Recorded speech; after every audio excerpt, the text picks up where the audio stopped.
Last Orders at Harrods, An African Tale by Michael Holmon. It's been described by Alexander McCall Smith as being delightful, entertaining and profound. The Guardian said this wickedly satirical novel is a serious critique of Africa's troublesome times. Now, we have Michael Holmon with us today. Fantastic book. Humorous and yet very critical of Africa. Characters that leap from the page with joy and yet are living in complete deprivation. Why did you set this novel in Africa? Partly because I was brought up in Africa. Partly because of my job for 20 years to report on Africa as Africa editor of the Financial Times. And the more I travel the continent, the more it comes across as a compassionate continent to me. Not one of violence and horrors, but essentially compassionate. And that's what I try to reflect in my novel. So I'm writing about the part of the world I know best in a way which I think I'm inspired by the examples that I see every day I'm in Africa. So tell us the story, as briefly as you can, as the Last Order at Harrods. Charity Mupanga is a widow who runs Harrods International Bar and Night Spot. And one day she gets a letter from London lawyers saying, you can't use that because we've got copyright over it. And so she thinks about this and really is quite appalled by the injustice of it all. And with the help of street children, Titus Ntoto and Cyrus Ruteri, she manages to recover her name, get a couple of £100 out of the London lawyers, and also triumph in the end. So that's essentially the story. The great thing about your book is that it's set on the Harrods Intercontinental Bar and Night Spot is set on the side of a slum. There's a bit where the heroine wakes up and goes out into the African morning, and as she breathes in the air of the slum. And yet you manage to give the slum dignity. I think that's because the people who live in Kibera are people with great ambitions. And I realized this when there was a photographic exhibition at the launch of that book in Nairobi. There's a collection of photographs taken by the children of Kibera. And they wanted to be lawyers and doctors and teachers and accountants. They didn't want to live the rest of their lives in the slum. And so that brought home to me the fact that if you live in a slum, it doesn't mean that you've lost hope. In fact, you've got to count on hope more than ever, because you're a very ambitious group of people. And there's a tremendous vitality in the slum. It's not a place of despair at all. It's a place of hope. I don't want to portray it as a wonderful place to live in. It's not, but it is a place of hope. You can see that. It's polished, it's funny, it's exciting, and yet it deals with something which is very cutting edge. It deals with a country in crisis. And to me what came through was these street children. And I found them, although helpful, quite menacing. How can you find hope in their situation? It's not a matter of money. It's a matter of confidence in Africa. And that, I think, is one of the themes of Last Orders. That unless you have confidence in yourself, you're not going to be able to achieve anything at all. The street children themselves seem to be very, very real. Have they had a chance to read this book for themselves? One of the street children who now runs an organisation devoted to their welfare, and he reads the books in advance. There are two now, and if I'm at all indulgent or patronising, he will say so. And so in that way I keep contact with the street children. The other thing is that they sell copies of the book themselves and keep the proceeds. And one of them, I saw a group of them before the last launch, and telling them about the fact that they were going to be selling the book.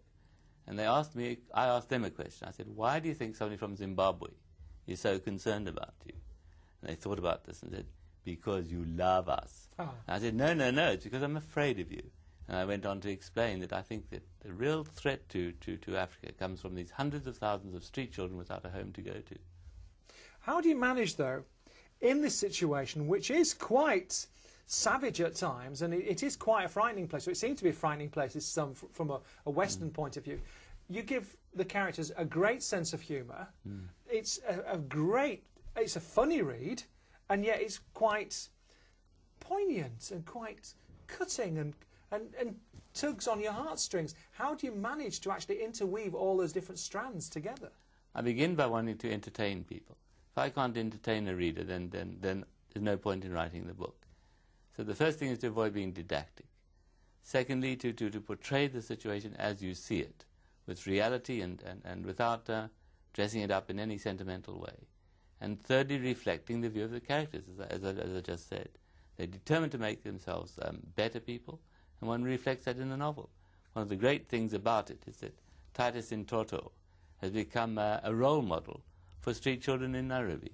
And that indeed is possibly the best way in which I can judge my success. I've never been to Africa, and yet having read the book I get a great sense of the streets and the smells and the sunrise and everything. Is setting an important thing to you as a writer? Absolutely critical, because it's a reflection of my own experience, but also my own concerns.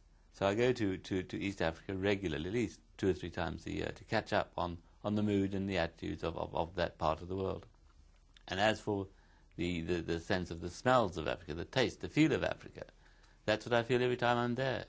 And it's a wonderful feeling to start the day as Charity Mupanga does, by greeting the dawn and counting your blessings. Which she certainly does, and she's got a great joy about her, and that, for a character to be able to bring that through so clearly was what kept me going in the book. A wonderful character and a very lively person. And you were the African editor of the Financial Times. That's right. A lofty position in the world of journalism.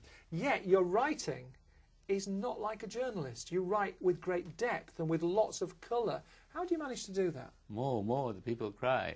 And that's praise indeed. And partly because when I was African editor, I was editing other people's copy. And I'd change it and sometimes rewrite it.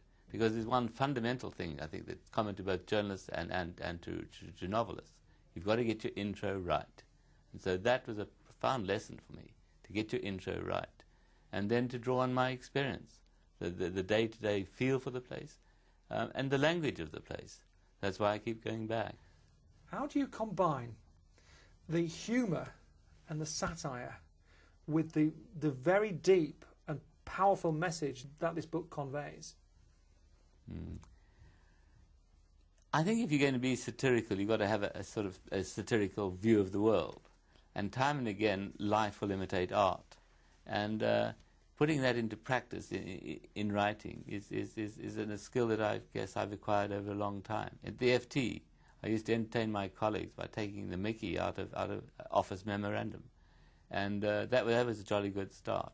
And since then I've discovered I've got a fortunate talent to make people laugh, and humour is a very powerful weapon.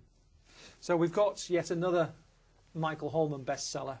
Where do you go? Where do you go next, Michael? How do you top this, and what are your future plans?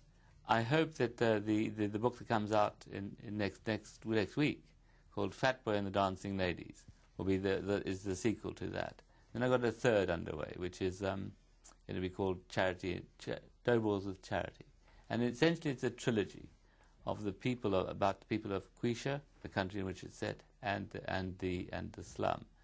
And I guess, without being a bit pretentious in calling it a trilogy, but there are 3 or 4 themes in the books. And one of the most important is that of self-identity and pride in your identity. And if those things come through, then I think I've achieved something. Well, I certainly think you have achieved something. And if I can recommend a read to you, The Last Orders at Harrods, whether you're reading it on the beach or whether you're reading it in bed, make sure that you've got a full jug of Pimm's next to you. Because the heat of Africa, the flavour of this book, the rich excitement that is within it will make you want to have a drink in Harrods Intercontinental Bar and Night Spot. It's really worth a read.